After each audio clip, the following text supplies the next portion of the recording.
If you're in the market for a team-based multiplayer FPS, there's not really a shortage of options. And now, fighting its way into a category with some truly excellent games is Leap, a game that throws in some exciting yet familiar traversal mechanics to complement its running and gunning. But is novel movement enough? Does this new contender stand tall in the face of games like Overwatch? Let's find out in this review of Leap on the PS5.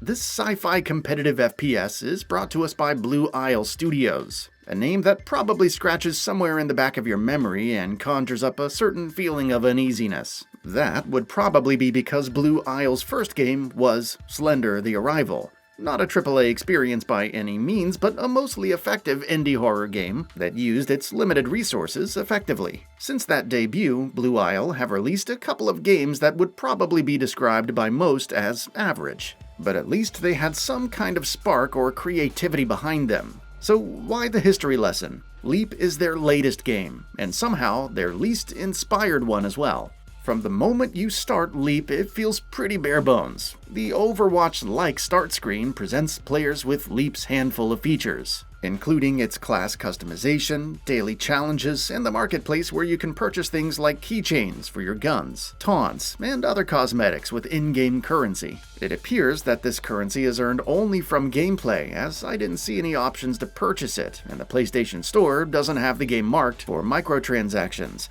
This is a point in Leap's favor, since it's commonplace for paid games to have microtransactions on top of the cost of entry. Another cool feature Leap offers is crossplay between PC and PlayStation gamers, which opens up the competition pool considerably. If you prefer to not be decimated by keyboard and mouse users though, crossplay can be turned off from the start screen. As for actual game modes, selecting the play option on the start screen brings up a few options: Special Operations, PvP, Server Browser, and Practice. Leap doesn't appear to force the tutorial on you, but I would recommend checking it out anyways, before getting into the real game modes. There's a little bit of nuance to the controls that I had some trouble with initially. Now for the three main game modes. Special Operations is the mission-based co-op option. PvP offers up to 40-person battles, although I never saw a battle of that size, and Server Browser, which allows players to find an open server with a specific set of parameters that can be set with filters.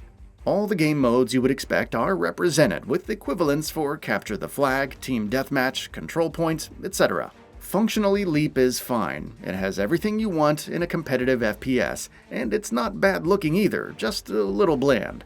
The graphics are simple, and the designs of the character models are forgettable. It's definitely not pushing the PS5 hardware in any way, but there is enough detail and visual interest to keep players engaged. Where Leap doesn't manage to stick the landing is unfortunately where it matters most: its gameplay. I played a round of Special Operations first, which didn't really set high expectations for the rest of the experience. These missions are supposed to be co-op with online partners, and the first round did say that it had found a match for me, but I was still dropped into the mission by myself. This ended up not being too much of an issue, as it seems that difficulty is balanced depending on how many players are in a match, because I was essentially a one-man army taking shots from all sides but only sustaining minimal damage. In another game, this might have been fun or empowering, but in Leap it really just felt like a shooting gallery. Enemy drop pods crash into the ground at a rate that should be overwhelming, but the enemies that exit that wreckage seem to just walk towards you or stand still and fire. There are no interesting tactics or much enemy variety at all to speak of. They'll either have machine guns, sniper rifles, or rocket launchers, and that's it. Taking down wave after wave of mindless enemies was particularly easy in Special Operations thanks to the egregious aim assist. If you're aiming at one enemy and decide to set your sights on another without destroying the first one, getting your reticle to move off of that first target feels bad. The aim assist is too sticky and unyielding. There's no way to loosen the effect of the auto-aim, but you can turn it off. I didn't notice this issue in PvP, which is a good thing. PvP matches were moderately fun, if only because they bypassed the monotonous wave-based nonsense Special Operations devolved into. Both Special Operations and PvP matches take place in large open maps that were clearly designed for the larger matches Leap advertises. I didn't see matches of more than 8 to 10 players though, so the maps felt needlessly vast. But at least Leap includes a few interesting ways to get around: mounts, called PVs, and Attack on Titan style grappling lines. I only used a hoverboard, but I saw some wild vehicles like a robo-moose, a rocket-powered inner tube, and a very cool glider to name a few. So at least there's a solid amount of variety in this area, even if they all control the same.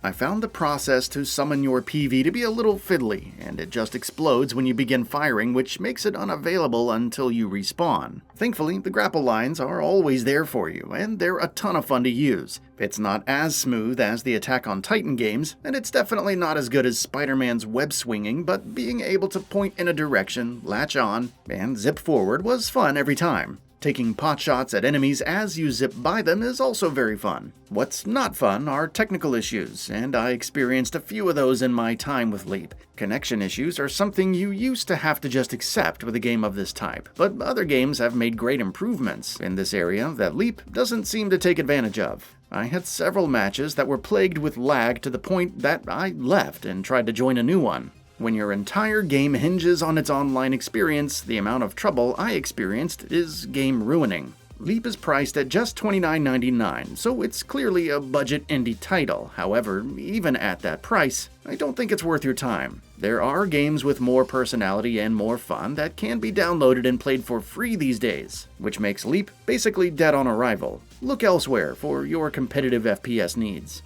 That's all for now. If you enjoy what you saw, please hit the like button. And if you're new to the channel, now is a great time to subscribe. We upload brand new videos every single day. After subscribing, don't forget to enable all notifications by clicking the bell icon. Thanks for watching this video, and we'll see you next time, right here on GamingBolt.